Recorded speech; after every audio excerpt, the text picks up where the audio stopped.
G'day trainers and welcome back. Pokémon Horizons episode 1 has dropped. I highly recommend, if you can, go and watch it. Because if there is one thing I can say about this anime, is that it feels like an anime. Like, I've been watching Pokemon for 25 years, and this is probably the most anime episode I have ever watched. The animation is incredible. The style of storytelling is amazing. The eccentricities of our new protagonist, they're amazing. They are absolutely incredible, and I'm so excited to see everything that this new series can bring us. This first episode is called The Pendant of Beginning Part 1. Episodes 1 and 2 were released together. I've only watched the first one though, so I wanted to give a proper review or understanding of just the first episode without any knowledge of the second. So this first episode opens with Liko, our new protagonist, who's the girl we've all seen in all the trailers. She's the girl with the hairpin that's got the same symbol as Ash's original hat in the Kanto region. She's walking to a bus stop. This bus stop is located on Route 22. We don't know what region this is just yet, but we start off with a very anime-like cliche. We see a young girl at the bus stop go to wave towards Liko, and she goes to wave back, only to find out she was waving at the girl behind her. Yeah. We then get a little bit of an inner monologue. You know the scene. I'm going to chuck an image up this way. I'll chuck an image up here, but you'll understand exactly what I mean. We see Liko go inside of her own head and she's like, oh my god, what did I just do? This is so embarrassing. And that's what I mean. That's some of the eccentricities of Liko that I'm hoping we get to see throughout this entire series, because I absolutely loved it. We didn't really get to see that stuff with Ash. We did a little bit early on, but not like this. Not actual anime, man. Not actual anime. We then cut to Liko on the bus, who can see the two girls from the bus stop watching a very popular streamer on their phones. This popular streamer is in a full Nidorina costume. Yeah, we don't know who they are. Their identity is completely secret as of right now. All we know is that they go by Nidothing. Yeah, so they're just in a Nidorina costume and they go by Nidothing. It seems like streaming or streamers and content creators are going to be playing a bit more of a role within the Pokemon universe, with Nidothing now and Iono, the electric type Paldean gym leader, worst gym leader that ever existed by the way, being a content creator and streamer. It seems like they're really adapting to this modern age. So Liko is from the Paldea region, however, she wasn't going to school there, which means we're not going to be seeing Uva Academy. I can't remember what the or Narango? Uva and Narango Academy, right? Maybe. We're not going to be seeing that, which is a little upsetting. We might see it later, but for right now, that's not where they're going. They're going to a place in the Kanto region called Indigo Academy. My first thought is maybe this is a reimagining of the super private school that we see within like the first 20 episodes of the original run of the anime. It's the one that's got the classic scene where it's like who's that Pokemon? And everyone's saying, oh, it's a Voltorb, or it's an Electrode, or it's a Pokeball, and it turns out it was Jigglypuff as seen from above. That was my first thought, is it's a reimagining of that school, but there's no references to that, none that I could pick up anyway. Once we get to the actual academy, we see Liko looking for her room. She finds it, I believe it was room number 303, maybe? Maybe I'm making that up. I think it was 303. She enters, but there's another girl in there who has completely demolished it. There are clothes everywhere, and understandably, Liko bails. She gets out of there real quick, unsure what's happened. Maybe she's got the wrong room. No. The door busts open, and this energetic young lady goes by Anne. It's going to be Liko's roommate. I'd say someone as energetic and in your face as Anne is probably a pretty good matchup for Liko. Liko's social awkwardness and inability to make friends probably makes it a bit easier having a roommate just like Anne. We skip to the next day, and it seems that all of these students have now been given a Rotom for their smartphones, essentially giving them all Pokedexes. It also may not just be Rotom phones that exist. In one scene, it did seem to be a Rotom tablet sitting on one of the students' desks. This could of course just be a Rotom phone that was drawn too big, but I think it was a little more intentional. I think it's just showing that there are other devices that people within the Pokemon world are allowing Rotoms to enter. And a tablet would be just as good. It may not be as portable as their phones, but you can still get a lot of value out of it. We then skip to the next day, again, where all the trainers are getting their first Pokemon. Anne, our protagonist's roommate, gets an Oshawott. Yeah, a pretty adorable Oshawott as well. I mean, maybe nothing on Ash's, but it's still pretty cute. And then, of course, the moment we pretty much knew was going to happen, because if you've seen any of the promotional materials, if you've seen any of the trailers, you know who Liko's starter's going to be. But she's nervous. She doesn't know what's going to happen. She walks up to her homeroom teacher, opens the Pokeball that was given to her, and out pops the best Paldean starter Pokemon, Sprigatitto. Unfortunately, Liko and Sprigatitto start off on a little bit of a rough patch, sort of mirroring Ash and Pikachu's start. If you remember, Pikachu wanted nothing to do with Ash. Pikachu wouldn't listen to anything Ash said. Pikachu would electrocute everyone whenever it wanted to. Sprigatitto might not be as bad, but Liko did go to pet it and cop some pretty nasty cuts on her hand. Sprigatitto then leaves. It runs away. So they're not off to the best start. Of course, Liko then goes off in search of her new partner, and it takes her all over the school to the point where, well, Liko falls off the roof of a building. Yeah, Sprigatitto was on the roof having a little bit of a nap, and of course, Liko calls her back. Sprigatitto goes to do the jump. And again, Liko should have known this, but cats are good jumpers. She didn't have to be worried. But she jumped forward to try to save Sprigatitto. Sprigatitto didn't want to be saved, leapt onto Liko's face, and then they both fell off a building. Yep, that's right. Our main characters are dead. Or they would be if there just didn't happen to be a sleeping Snorlax underneath. Yeah, they bounced off sleeping Snorlax's belly, and listen, when you watch this episode, give it a listen. I'm pretty sure that Snorlax had a bit of a weird laugh when it happened. Yeah, listen with headphones. It was odd. I liked it. I kind of liked it. Thankfully, the two new partners come to somewhat of an understanding, and they share a bit of a nice moment by the river, or by a lake in the sunset. It doesn't seem like Sprigatitto is going to be spending much time inside of its Pokeball. Very, very similar to Pikachu.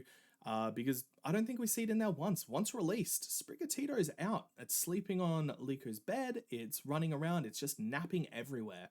So I like it. I think Sprigatitto is a really nice choice for a mascot. It's cute. And again, it was the best Paldean starter Pokemon. We skip to the next day, and Liko and Anne are about to have their first Pokemon battles ever against each other. Liko has got the type advantage, having Sprigatitto a grass type going against Anne's Oshawott a water type, but it does seem that Sprigatitto and Liko are not. They're not in sync.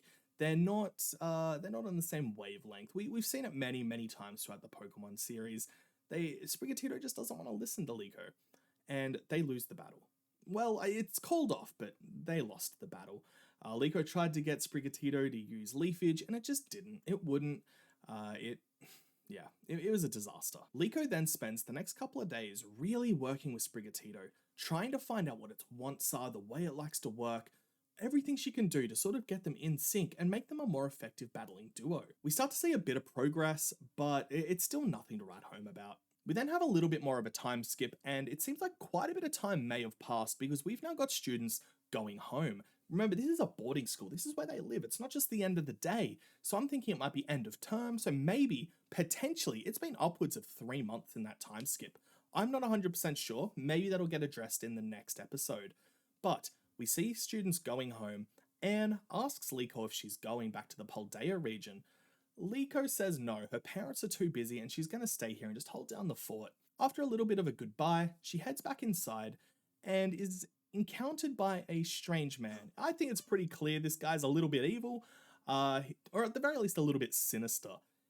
He claims to be sent by Liko's grandmother and has got a letter saying that Liko needs to return home with this man right now with the special pendant her grandmother gave her. Sprigatitto didn't really like this person though, and it was clear. It got a little growly, it got a little bit catty, and Liko very quickly shuts it down. It's like, hey, that's rude. Let's just go back to our room.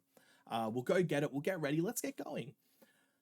As soon as we cut back to Liko and Sprigatitto in their room though, she's worried. She's scared. She's freaked out. She doesn't think this makes sense, and it seems suspicious that her grandmother would do this all of a sudden. She finds the pendant, and just as she does that, she wasn't beat up. She wasn't like bludgeoned to death. That was meant to be a bang on the door. The guy bangs on the door. This stranger bangs on the door and is like, What are you doing? We need to get going. Thankfully, though, Liko, Sprigatitto, they escape out the window and they sort of get away for a very short time. This guy's not alone. There's a few other people with him. We don't get their names in this episode. I do believe they have been announced though, or they might come up in episode 2, but they are on Bulbapedia. But they aren't in this first episode. We see Liko get chased down again and is unfortunately cornered in an alleyway, which leads to this bad guy sending out his Rhydon, and Liko really just trying to have to fight with presumably, well, let's say level 5 Sprigatitto, but if it's been a 3-month skip or a term skip, maybe it's a little bit stronger. But we see Sprigatitto needing to fight this Rhydon, and it does nothing. However, Liko then decides to pull off a little bit of a strategy. They use leafage to cover the Rhydon's eyes, and then the sweet scent from its leafage put the Rhydon to sleep, and they were able to get away. Again, for a very short time. They tried to escape up on a roof and got caught. Yep.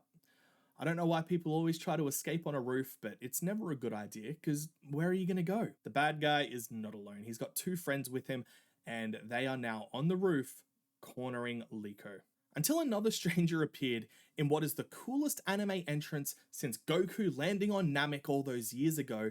This man drops out of the sky with a Charizard. Of course it's a Charizard, there's always going to be a Charizard. We don't get his name, but from all the promotional materials, he's the trainer of Captain Pikachu. We know he's going to be a reoccurring character on the show, but he comes in and makes it very clear that nobody's getting to Liko without going through him first. What I'm liking though, these bad guys, they're not going to be your pushover, run-of-the-mill Team Rocket bad guys. They mean business. We saw him already with a Rhydon, which is an almost fully evolved Pokemon. It's middle stage. I guess in Kanto you could kind of say it's a fully evolved, but we know Rhyperior is a thing.